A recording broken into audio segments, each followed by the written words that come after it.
Hello, welcome back to our channel ഐറൂസ് food and craft. ഞാൻ നിങ്ങളുടെ ഫസീന അൻസാരി. ഇന്ന് ഞാനിവിടെ പ്രിപ്പയർ ചെയ്യുന്നത് നല്ല സോഫ്റ്റ് ആയിട്ടുള്ള ഒരു വട്ടയപ്പമാണ്.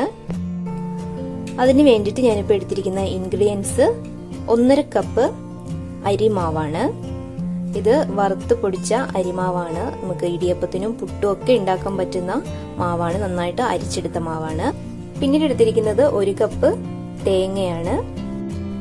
1 കപ്പ് ചോറ് എടുത്തിട്ടുണ്ട്. ചെറിയൊരു ബൗളാണ്, അതിന് നിറയെ ചോറ് എടുത്തിട്ടുണ്ട്. ചോറിന് പകരം നമുക്ക് വേണമെങ്കിൽ അവലെടുക്കാം. വൈറ്റ് അവല് തന്നെ എടുക്കാൻ നോക്കുക. മാക്സിമം ചോറ് എടുക്കുന്നത് തന്നെ ആയിരിക്കും നല്ലത്. പിന്നീട് ഞാനൊരു 1/2 കപ്പ് പഞ്ചസാര എടുത്തിട്ടുണ്ട്. ഒരു 6 ടേബിൾ സ്പൂൺ പഞ്ചസാരയാണ് എടുത്തിരിക്കുന്നത്. നമുക്ക് മധുരത്തിനനുസരിച്ചൊക്കെ പഞ്ചസാരയുടെ അളവ് കുറയ്ക്കാം. പിന്നീട് എടുത്തിരിക്കുന്നത് ഈസ്റ്റ് ആണ്.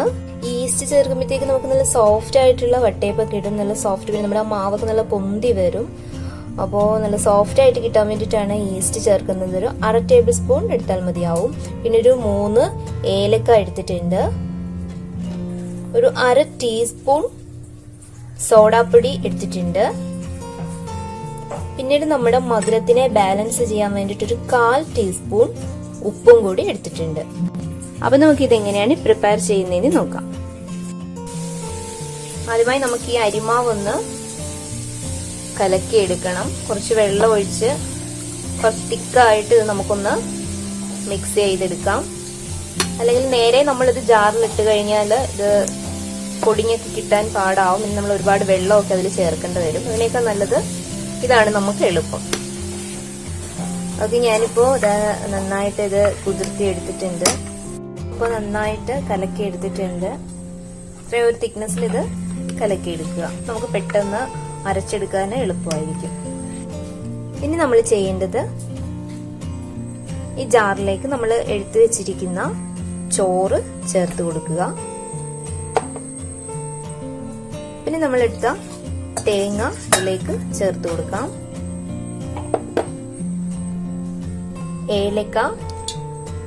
ഏലക്ക പൊടി ഉണ്ടെങ്കിൽ പൊടി ചേർത്ത് കൊടുക്കുന്നതാവും നല്ലത്. ഇനി നമുക്ക് ഇതിലേക്ക് എടുത്തു വെച്ചിരിക്കുന്ന ഈസ്റ്റ് കൂടി ചേർത്ത് കൊടുക്കണം. ഇനി ഇതിലേക്ക് പഞ്ചസാര കൂടി ചേർത്ത് കൊടുക്കാം. വേണമെങ്കിൽ പഞ്ചസാര പൊടിച്ചതെടുക്കുവാണെങ്കിൽ ലാസ്റ്റ് മാവിന്റെ കൂടെ നമുക്ക് മിക്സ് ചെയ്താൽ മതിയാവും. ഞാനിപ്പോ പഞ്ചസാര പൊടിച്ചിട്ടില്ല, അതുകൊണ്ട് ഞാൻ നേരെ ജാറിലേക്ക് ചേർത്ത് കൊടുക്കുകയാണ്. ഇനി നമ്മൾ ചെയ്യേണ്ടത്, നമ്മൾ കലക്കി വെച്ചിരിക്കുന്ന ആ മാവ് കുറച്ച് ഇതിലേക്ക് നമുക്ക് ഒഴിച്ചു കൊടുക്കാം. കുറച്ച് ഒഴിച്ചു കൊടുത്ത് നമുക്ക് ഇതൊന്ന് അരച്ചെടുക്കാം. നന്നായിട്ട് അരച്ചെടുത്തിട്ട് വരാം. ഞാൻ മാവ് നന്നായിട്ട് അരച്ചെടുത്തിട്ടുണ്ട്. ഇതൊരു പാത്രത്തിലേക്ക് നമുക്ക് മാറ്റി കൊടുക്കാം.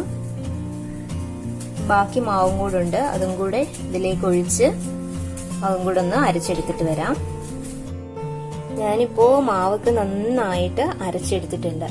ഇനി നമുക്ക് ഇതിലേക്ക് എടുത്തു വെച്ചിരിക്കുന്ന ആ ഒരു പിഞ്ച് ഉപ്പ് ചേർത്ത് കൊടുക്കണം.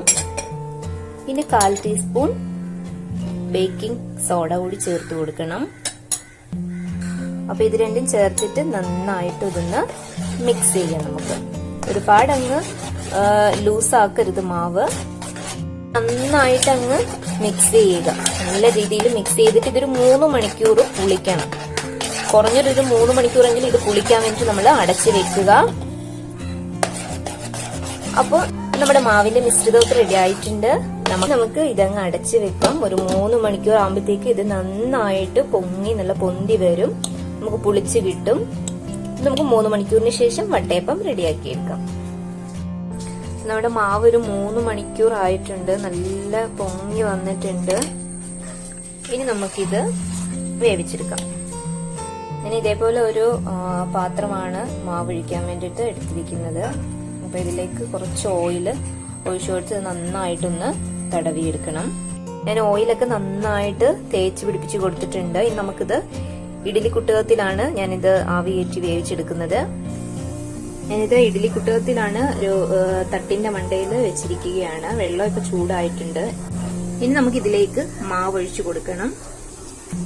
ഞാനിതിലേക്ക് മാവ് ഈ പാത്രത്തിലേക്ക് ഒഴിച്ചു കൊടുക്കുകയാണ്. ഒരു പാത്രത്തിൽ പകുതി മാവ് മാത്രമേ ഒഴിച്ചു കൊടുക്കൂ. ഇനി നമുക്ക് ഇതങ്ങ് അടച്ചു വെക്കാം. നമുക്കൊരു 15 മിനിറ്റിന് ശേഷം ഇതൊന്ന് തുറന്നു നോക്കാം.